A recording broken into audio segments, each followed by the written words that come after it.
It is well known that Barack Obama is the first African American president of the United States, or more broadly, non 100% white president of the United States, as all of Obama's predecessors have been 100% white, all 42 of them.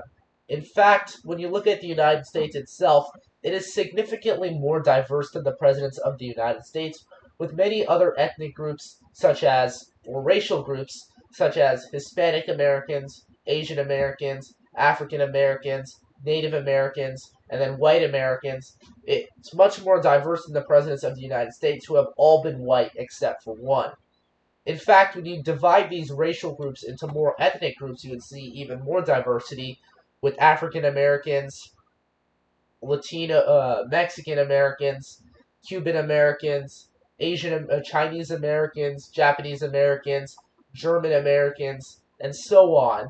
And when you look at the presidents of the United States, you would have to wonder what were their ethnicities, because we all know that every president before Obama was white. But what about their ethnic background? What ethnicity did each president of the United States belong to? So let's start with the first president of the United States, George Washington. George Washington was predominantly English when it came to his ancestry. He was actually related to many old English monarchs. His great-grandfather, John Washington, immigrated to Virginia from England, and his maternal grandfather, Joseph Ball, also immigrated from England to Virginia. However, he had a very small portion of French ancestry as well, through Nicolas Martial, who immigrated to English Virginia from France. This was on his father's side. However, Washington was overwhelmingly English when it came to his ancestry, and likely was over 95% English. Now we have John Adams. John Adams was English and Welsh. His second great-grandfather, Henry Adams, immigrated to Braintree, Massachusetts from Braintree, England, and he had a distant ancestor married in Wales to a Welsh woman on his paternal side. However, again, this was a distant ancestor, so Adams likely had a very, very small portion of Welsh ancestry and was overwhelmingly English. Now we have Thomas Jefferson. Thomas Jefferson was largely accused by many Federalists and his political opponents of being, quote, a Frenchman, and this was because of Jefferson's support for France during the French Revolutionary War. However, this is not the case, and he was also accused of being Native American as well as African American. This wasn't the case either, and Jefferson was 100% white and was entirely from the British Isles when it came to his ancestry. He had Welsh ancestry through an ancestor, and he claimed that he had an ancestor from Wales. This has been proved by DNA. He also had Scottish ancestry through his mom and English ancestry through his dad, and was largely English when it came to his ancestry. And the Welsh ancestry was likely a very small portion of his ancestry, and he had a significant amount of Scottish ancestry as well, but was likely majority English. Now we have James Madison. James Madison has both English and Welsh ancestry. His great-great-grandfather immigrated from England to Virginia. There are many sites that claim that Madison has Welsh ancestry, but this hasn't really been elaborated on by hard evidence. But if Madison truly did have Welsh ancestry, it was likely a very, very small portion of his ancestry as a whole. Now we have James Monroe. Just like Thomas Jefferson, Monroe had Welsh, Scottish, as well as English ancestry. His mother was actually the daughter of a Welsh immigrant, which suggests that Monroe was 25% Welsh, and unlike Adams, Jefferson, and Madison, who had a very small portion of Welsh ancestry, Monroe had a much more significant portion of Welsh ancestry, and his great-great-grandfather Patrick Monroe also immigrated from Scotland to Virginia, and his ancestors also who immigrated to the United States largely intermarried with English colonists, which gives Monroe English ancestry as well. Now we have John Quincy Adams. Just like his dad, John Adams, John Quincy Adams had English as well as Welsh ancestry. Now we have Andrew Jackson. Andrew Jackson was Scots-Irish. Now, Scots-Irish refers to people who descended from the Northern Ireland people who were known as the Ulster Scots. They were known as Ulster Scots because they were Scottish people who lived in Northern Ireland. So, as a whole, Andrew Jackson's ancestry was Scottish, or more specifically, Scots-Irish. Both of his parents were Scots-Irish immigrants, which would really make Andrew Jackson the first president who didn't have English descent, as well as the first president who was a first-generation immigrant. Next up, we have Martin van Buren. Martin van Buren was Dutch. Both of his parents were Dutch immigrants, and he is in fact the only president who didn't speak English as his first language, and Van Buren actually spoke Dutch as his first language. And the other interesting thing about Van Buren is that he's the only president from the United States who didn't have ancestors from the British Isles. Now we have William Henry Harrison. Harrison had largely English origin from his third great-grandfather, Benjamin Harrison, who immigrated from England to Virginia. His mother also had Scots-Irish ancestors, though he was likely predominantly English when it came to his ancestry. Now we have John Tyler. John Tyler was 100% English. His third great-grandfather immigrated from England to Virginia. There isn't any evidence to suggest that he had any other ancestry. Now we have James K. Polk. Polk was Scots-Irish. His great-grandfather immigrated from Ireland to America, or specifically the Ulster Scots area of Ireland. His mother was also Scots-Irish, so Polk was Scots-Irish just like Jackson. Now we have Zachary Taylor. Zachary Taylor's great-great-grandfather immigrated from England to Virginia, and just like John Tyler, there isn't any evidence to suggest he had any other ancestry, so Taylor is 100% English. Now we have Millard Fillmore. Fillmore's great-great-grandfather immigrated from England to Massachusetts, and he is also 100% English. Now we have Franklin Pierce. Pierce's third great-grandfather immigrated from England to Massachusetts. Now we have James Buchanan. Buchanan's father immigrated from Ulster to Pennsylvania, which suggests that he had Scots-Irish ancestry. His mother also descended from the Scots-Irish, so just like Polk and Jackson, Buchanan was 100% Scots-Irish. Now we have Abraham Lincoln. Abraham Lincoln was English when it came to his ancestry. His fourth great-grandfather on his paternal side immigrated from England to Massachusetts, and on his mother's side he had a small portion of Welsh and Scots-Irish ancestry, although he was predominantly English. Now we have Andrew Johnson. So, Andrew Johnson, it's unclear exactly how far back his ancestors immigrated to the United States, or who the first ancestor of Andrew Johnson was who came to the United States. However, we can deduce that from Johnson's mother's maiden name, which was McDonough, that he had a Scots-Irish descent. The surname McDonough is largely an Irish surname, and we can also deduce that it's Scots-Irish specifically because Johnson's mother was a Protestant, and because she was a Protestant, that suggests that she largely was brought up by Scottish ancestors. So Johnson's mother was largely Scots-Irish, and his father's surname, which was Johnson, suggests English descent. So Andrew Johnson was half Scots-Irish and half English.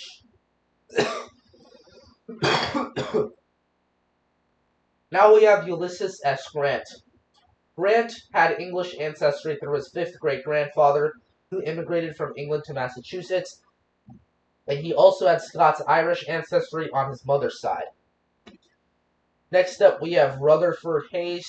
Hayes' third great-grandfather immigrated from Scotland to Virginia, and he also had English descent through his mother. So he had English origin from his mother, as well as Scottish origin through his father. Now we have James Garfield.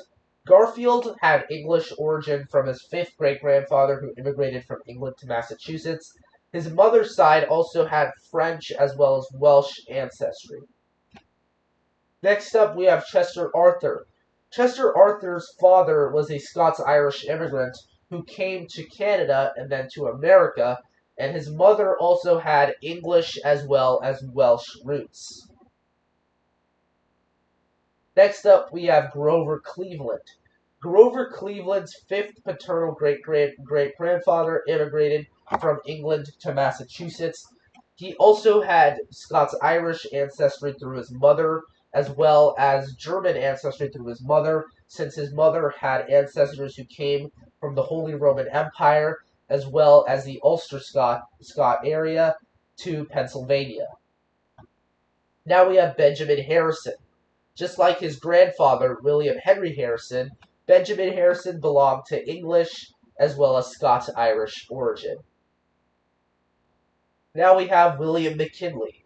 McKinley's surname pretty much suggests that he had Irish origin, and considering the fact that he was a devout Protestant, it is very likely that he came from the Ulster Scots area of Ireland.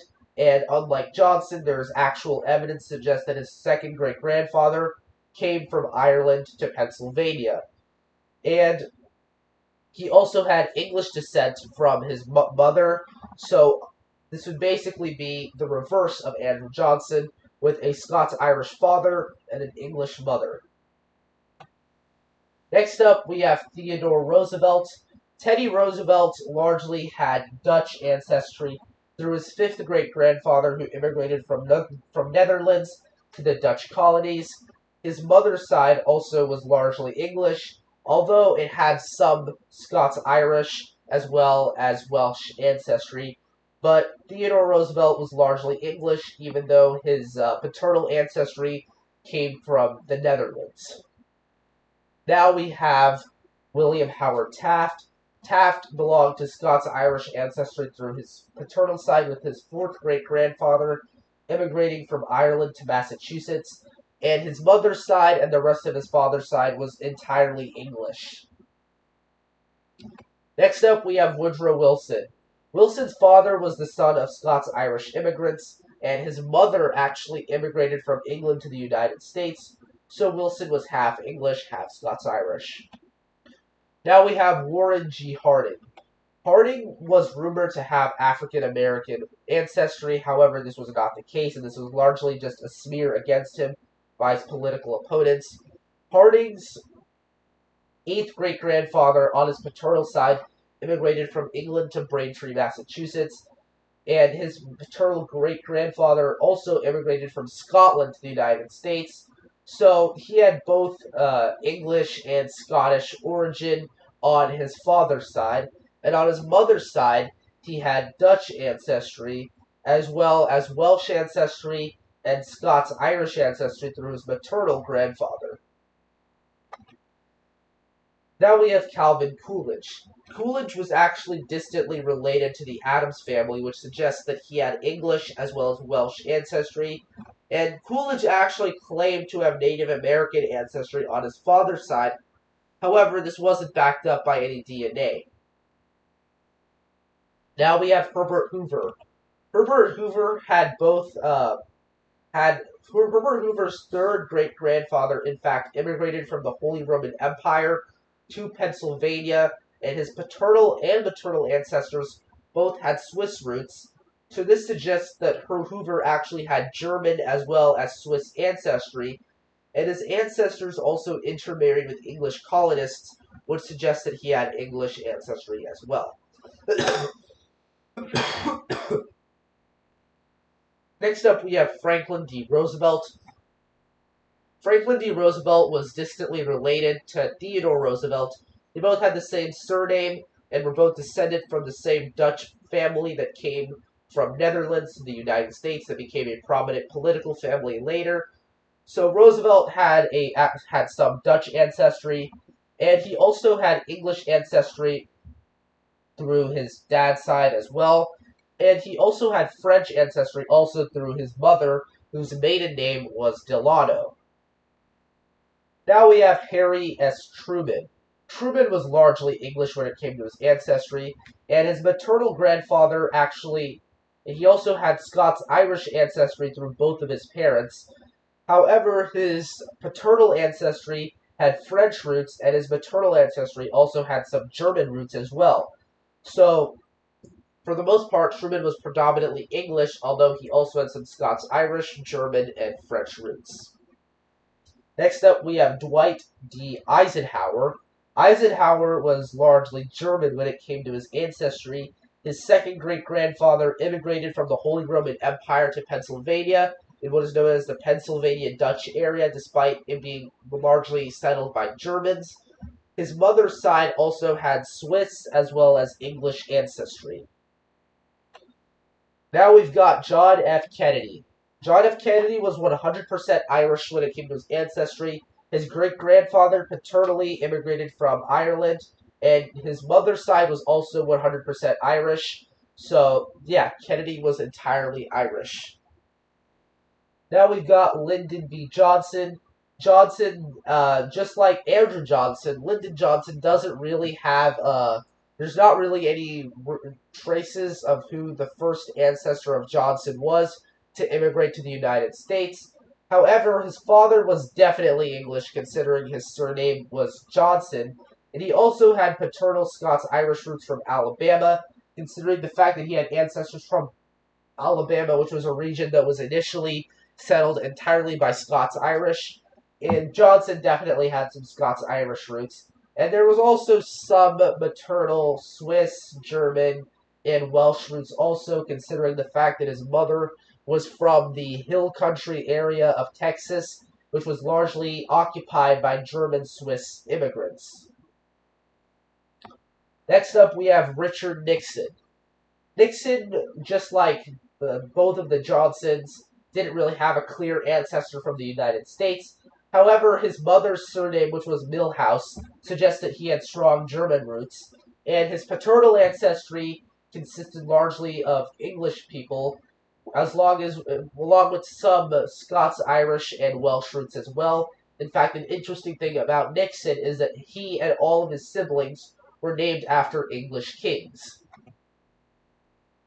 Now we've got Gerald Ford.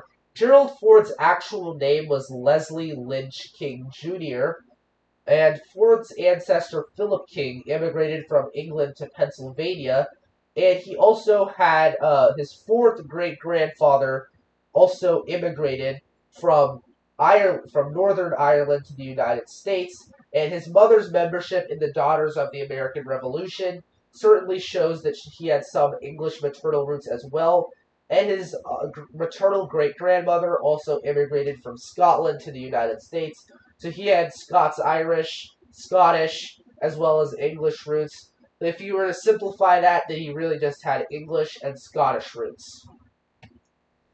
Next up, we've got Jimmy Carter. Jimmy Carter had both English and Scots-Irish roots. His eighth great-grandfather immigrated from England to Virginia, and he also had paternal and maternal ancestors from the Ulster Scots area of Ireland. So Carter was both English and Scots-Irish. Next up, we've got Ronald Reagan. Reagan had English ancestry through... Reagan had some English ancestry, and he also had Scottish ancestry as well through his mother, and he also had English ancestry through his mother as well. However, on his paternal side, he had a predominantly Irish ancestry through his great-grandfather who immigrated from Ireland.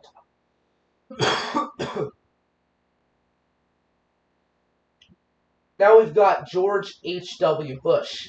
George H.W. Bush had English ancestry, and his ancestors actually boarded the Mayflower. He also had Dutch ancestry through his father's side, and his Dutch ancestors, his family was actually related to both the Schuyler and Beekman family, which were both politically prominent families during the early American period during the Revolutionary War. He also had some German and Swedish roots that occurred a long time ago. In fact, he had Swedish roots from 10 generations back to Swedish farmers in Delaware. And his paternal side was also had some Ulster Scots roots. It's kind of unclear how his maternal side was, but it likely was predominantly English. Next up, we've got Bill Clinton. Clinton's real name was actually William Jefferson Blythe, and his forefathers came to colonial America from England, and he also had Scots-Irish roots on his father's side. And remember, his real biological father's surname was actually Blythe instead of Clinton. Next up, we've got George W. Bush, just like his dad, George H.W. Bush. George W. Bush had English, Dutch, German, Swedish, as well as Scots-Irish roots. Now we've got Barack Obama. So Barack Obama had paternal ancestors from Kenya. His father was born in Kenya, which makes him the first president of the United States who had African roots. However, Barack Obama's mother was actually white and lived in the United States and was born in the United States, and she had a vast variety of different European ancestries. She had English ancestry as well as Italian, German, Welsh, Swiss, and French ancestry. Now we've got Donald Trump. Donald Trump had German ancestry through his paternal side, and his grandfather, Fred Trump, actually immigrated from Germany to the United States, and he had Scottish ancestry through his mother, who immigrated from Scotland to the United States. So Donald Trump would actually be one of the few presidents of the United States who had no English roots whatsoever. Now we've got Joe Biden. So it's well known that Joe Biden has Irish ancestry. He has actually boasted about his Irish ancestry a lot. His mother's surname is Finnegan, and his great-great-grandfathers immigrated from Ireland on his mother's side. However, on his father's side, he had largely English ancestry through his third great-grandfather, who immigrated from England to Maryland, and there is actually some speculation that he has some French ancestry as well through his middle name, which is Robinette.